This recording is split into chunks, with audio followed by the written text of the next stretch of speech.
राहुल, श्रेया और रूही तीनों एक ही कॉलोनी में बड़े हुए हैं। तीनों ने एक साथ अपना स्कूल कंप्लीट किया था और तीनों एक साथ एक ही कॉलेज में भी है। राहुल, श्रेया और रूही का दोस्त कम सहेली जड़ा था। धीरे धीरे ये एक महीना कैसे निकाल गया किसी को पता ही नहीं चला। आज श्रेया के घर पर काफी चेल पेल थी क्योंकि आज श्रेया की हल्दी थी। श्रेया अपने रूम में येलो कलर का लहंगा पहने बैठी थी जिसने वो काफी खूबसूरत लग रही थी। उसी के पास में रूही भी येलो कलर का फ्रॉक सूट पहने उसके पास ही बैठी उसे तैयार के रही थी। कपूर मेंशन। अधीर ने भी आज येलो कलर का कुर्ता और व्हाइट पेंट पहनी थी जिसमें वो कुछ ज्यादा ही हैंडसम लग रहा था। अधीर की हल्दी में ज्यादा लोगों को नहीं बुलाया, उसने कुछ ही गिने चुने लोग थे जिसमें अधीर का बेस्ट फ्रेंड राज अपनी बीवी के साथ आया था। अधीर की हल्दी गार्डन में थी। गार्डन के बीचों बीच हल्दी के लिए एक स्टेज बनाई गई थी। अधीर अपने दोस्त राज के साथ बाहर आया और अपनी जगह और बैठ गया। सबसे पहले दादी ने आगे आकर अधीर को हल्दी लगाई, उनके बाद राज और नेहा ने अधीर को हल्दी लगाई। कम उसे हल्दी से नहला ज्यादा दिया। ऐसे ही सबके हल्दी लगाने के बाद अधीर की नजर स्टेज से दूर खड़े रोहन पर गई। रोहन को ऐसे दूर खड़ा देख अधीर को काफी बुरा लगा। अधीर की नजरों का पीछा करते हुए दादी जल्दी से रोहन के पास जाकर बोली, तुम यहाँ क्यों खड़े हो, जाकर अपने भाई को हल्दी लगाओ, सिर्फ तुम ही बचे हो। रोहन उनकी बात सुन जल्दी से बोला, दादी मैं यहाँ आपकी वजह से आया हूँ, वरना मुझे किसी की शादी में कोई इंटरेस्ट नहीं है।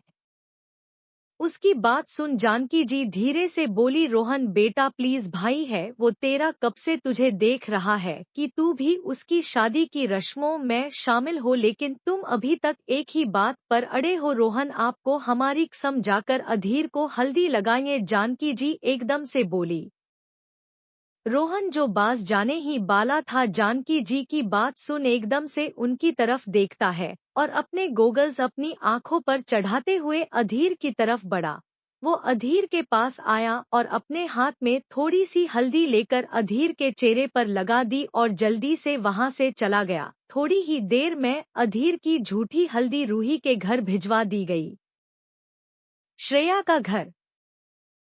श्रेया का हल्दी का फंक्शन उसके घर पर ही था। श्रेया इस वक्त अपने हॉल में हल्दी के लिए लगी छोटे से सेट पर बैठी हुई थी। अधीर की झूठी हल्दी आने के बाद श्रेया के हल्दी शुरू हो गई। सबसे पहले श्रेया को हल्दी उसकी मां ममता जी ने लगाई, उसके बाद उसके पापा सुरेश जी ने, थोड़ी देर बाद रूही और राहुल दोनों साथ में श्रेया के सामने बैठकर उसे हल्दी लगाने लगे, या ये बोली कि उसे हल्दी से पोतने लगे। बेचारी श्रेया दोनों से कुछ नहीं बोल पाई, लेकिन उसने थोड़ी सी हल्दी लेकर उन दोनों के ऊपर भी हल्दी पोत दी। सभी उन्हें ऐसे देख हंस दिए। थोड़ी देर में श्रेया की भी हल्दी खत्म होती है और वो नहाने अपने रूम में चली जाती है।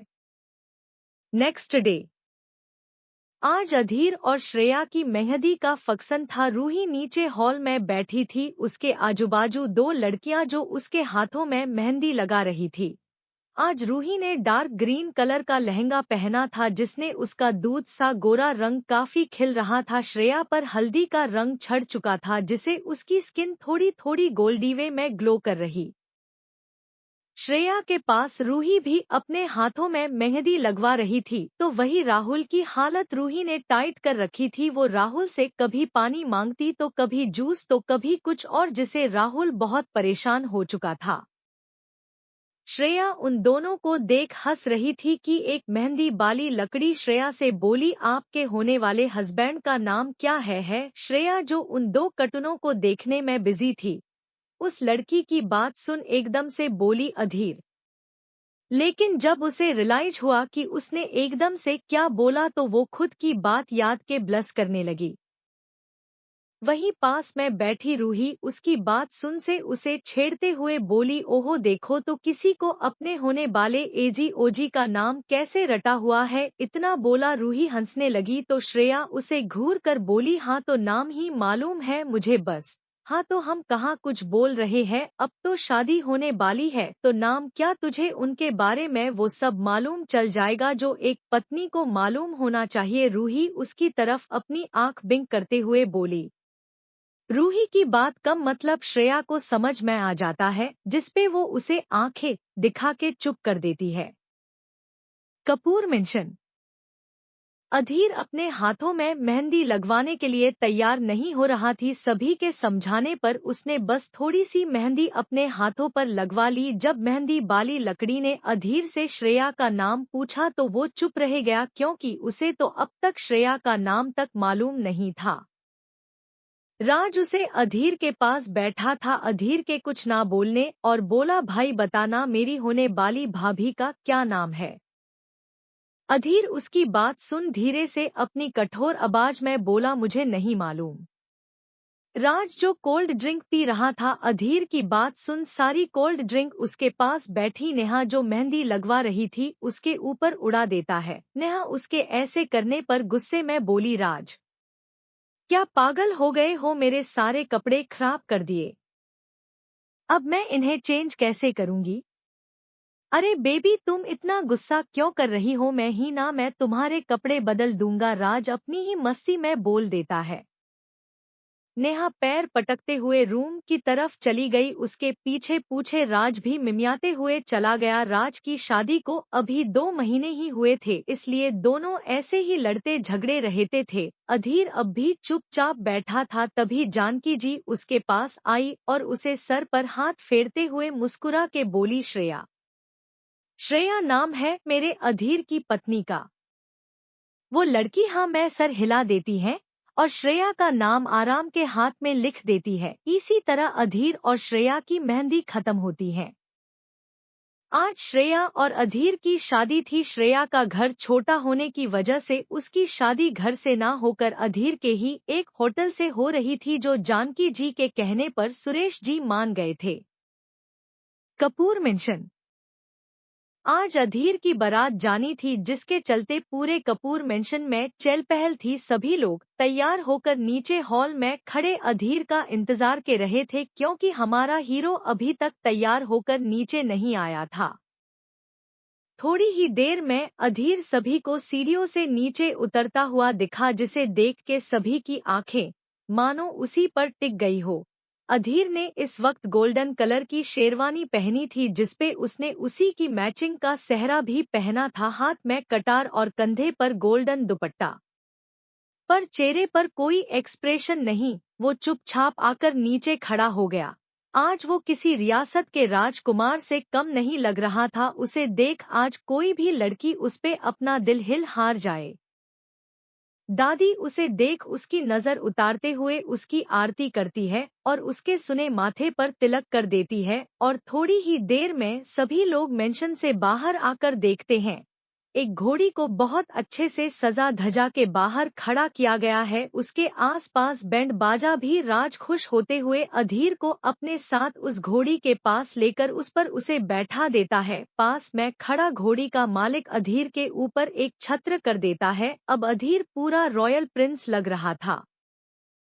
शादी मेंशन से थोड़ी दूरी पर बने होटल से थी, इसलिए सभी ने आधा रास्ता गाड़ियों से तय किया और आधा पैदल चलते हुए तो नाचते हुए सभी ने अधीर की शादी में खूब डांस किया, सिवाय रोहन के। रोहन चुपचाप अपनी गाड़ी में उनके पीछे जा रहा था। अधीर बार बार पीछे आ रही रेड स्पोर्ट्स कार को देख रहा था, जो रोहन की थी, जिसे राज नोटिस कर लेता है। वो अधीर को एक नजर देख जल्दी से रोहन की कार के पास गया और उसे जबरदस्ती अपने साथ खींचकर बीच में डांस करवाने लगा, जिसे देख अधीर के चेहरे पर छोटी सी मुस्कान आ गई, लेकिन वो जल्दी ही चिप जाती है। होटल के एक कमरे में श्रेया दुल्हन के जोड़े में तैयार होकर बैठी थी। उसने इस वक्त डार्क रेड कलर का लहंगा पहना हुआ था, जो उसके गोरे रंग पर बहुत जच रहा था। श्रेया ने इस वक्त लहंगे की मैचिंग की ज्वेलरी पहनी हुई थी। आज वो भी कहीं की राजकुमारी से कम नहीं लग रही थी, लेकिन उसके चेहरे पर बेचैनी साफ दिख रही थी। वो अपने पास बैठी रूही से बोली, यार मुझे बहुत डर लग रहा है, पता नहीं मैं वहां एडजस्ट कर भी पाऊंगी कि नहीं। रूही जिसने आज डार्क पर्पल कलर का लहंगा पहना हुआ था वो भी आज बहुत खूबसूरत लग रही थी। वो रूही को तैयार करते हुए बोली, यार शादी से पहले ये डर हर लड़की को लगता है, तू चिल मार यार। रूही उसे शांत करते हुए बोली, लेकिन मुझे बहुत डर लग रहा है, कैसे ये नए रिश्ते नए घर, मेरा मतलब यार। श्रेया आंखें बंद करते हुए बोली। रूही जो श्रेया को डरा हुआ देख उसका माइंड डाइवर्ट करते हुए बोली, अच्छा ये सब छोड़, तू मुझे ये बता तूने तेरी फर्स्ट नाइट के लिए क्या प्लान है। रूही शरारत से वापस बोली, बता अपनी फर्स्ट नाइट को स्पेशल बनाने के लिए तूने कुछ यूनिक सी नाइटी खरीदी भी है या नहीं, जैसी हमने मूवीज में देखी थी। रूही की बात सुन श्रेया के हाल एकदम से कश्मीरी सेव की तरह लाल हो गया। वो उसे आंख दिखाते हुए बोली, यहाँ मैं तुझे अपनी परेशानी बता रही हूँ और तू है कि फालतू की बकवास करके मुझे और डरा रही है। अरे मेरी जान, मैं तुझे डरा कहाँ रही हूँ, मैं तो पूछ रही हूँ अगर तू नहीं लाई हो तो मैं अभी जाकर लेकर आऊं ताकि जीजा जी तुझे भोंदू ना समझे। रूही उसके गाल को खींचकर हंसते हुए बोली। श्रेया उसे अपना गाल छुड़ाते हुए बोली, कोई जरूरत नहीं है तू बस चुपचाप मेरे पास रहे। ऐसे ही रूही उसे छेड़ते हुए तैयार कर देती है। थोड़ी देर में उन्हें ढोल नगाड़ों की आवाज आती है, जिसे उन्हें मालूम चल जाता है कि बारात आ गई। रूही वापस श्रेया को छेड़ते हुए बोली, लो आ गए तुम्हारे पिया जी तुमको लेने। उसकी बात सुन श्रेया बस उसे आंखें दिखा देती है। बाहर अधीर गेट पर खड़ा था। ममता जी उसकी आरती उतार उसे अंदर लाती है। थोड़ी देर में पंडित जी अधीर को मंडप में बुलाते हैं और अधीर मंडप में बैठ के विधि करने लगता है। थोड़ी देर में पंडित जी श्रेया को लाने की बोलते हैं, जिसपे ममता जी श्रेया को लेने चली जाती है। थोड़ी देर में श्रेया नीचे आती है। श्रेया को देख शादी में आए लड़कों की नजर तो जैसे श्रेया से हट ही नहीं रही थी। वही राहुल तो एक टक श्रेया को देखने में ही खो गया। वो खुद के मन में बोला, मेरी क्यूटी कितनी प्यारी लग रही थी, काश मैंने जो सोचा था वो सच हो पाता, लेकिन खैर मैं मेरी क्यूटी के लिए बहुत खुश हूँ। अधीर जिसने अभी तक श्रेया को नजर उठा के देखा तक नहीं, लेकिन राज जो उसके पास खड़ा था उसने अधीर की तरफ झुकते हुए कहा, यार भाभी तो बला की खूबसूरत है, तेरे तो भाग्य ही खुल गए, एक नजर देख तो ले। राज के बोलने पर अधीर श्रेया को एक नजर देखने को उठाता है, लेकिन श्रेया को देखते ही अधीर तो जैसे अपनी नजरें उसे हटाना ही भूल जाता है। श्रेया आज कहीं की राजकुमारी से कम नहीं लग रही थी। अधीर तो एक तक श्रेया को देखने में ही खो गया। उसकी वो झुकी हुई हिरनी जैसी आंखों में काजल, होठों पर डार्क रेड लिपस्टिक, नाक में नथनी, श्रेया आज घर ढा रही थी। अधीर का ध्यान श्रेया से जब हटा, जब श्रेया के उसके पास बैठाने के बाद पंडित जी ने मंत्र पढ़ने शुरू किए, अधीर अपने होश में आकार जल्दी से उसे अपनी नजरें हटा लेता है। वहीं श्रेया ने अभी तक एक नजर उठा के अधीर को नहीं देखा। श्रेया के बैठने के बाद पंडित जी ने मंत्र पढ़ना शुरू किए। थोड़ी देर में पंडित जी दोनों को जयमाला के लिए खड़े होने को बोलते हैं।